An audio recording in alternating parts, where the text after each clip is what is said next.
যদি আপুনি অৰুণোদয় 3.0 যিটো আঁচনি আছে এই আঁচনিটো যদি আপোনালোকে এতিয়ালৈকে এপ্লাই কৰিব পৰা নাই তেনেহ'লে আপোনালোকৰ কাৰণে আহিছে এটা ডাঙৰ এটা আপডেট। অৰুণোদয় আঁচনি পাবলৈ সাজু কৰক নতুনকৈ 5বিধ নথিপত্ৰ।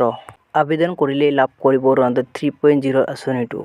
কি ডকুমেণ্টছ লাগিব? Aadhaar card, pan card, ration card, voter card আৰু ৰঙীন ফটো 1 কপি লাগিব। অৰুণোদয় নোপোৱাসকলে নতুনকৈ কৰিব লাগিব আবেদন। যিসকলে অৰুণোদয় পাই আছিলে আৰু যিসকলে পাব বিচাৰে এতিয়া গাঁও সভা অনুষ্ঠিত হ'ব জুলাই মাহৰ ভিতৰত।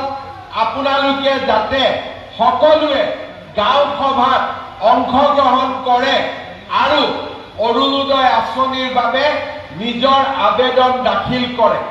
অহা 10 ছেপ্টেম্বৰ তাৰিখৰ পৰা আমি আমাৰ ৰাজ্যত 40 লাখ লোকক অৰুণোদয় আঁচনি দিয়াৰ কাম আৰম্ভ কৰিম।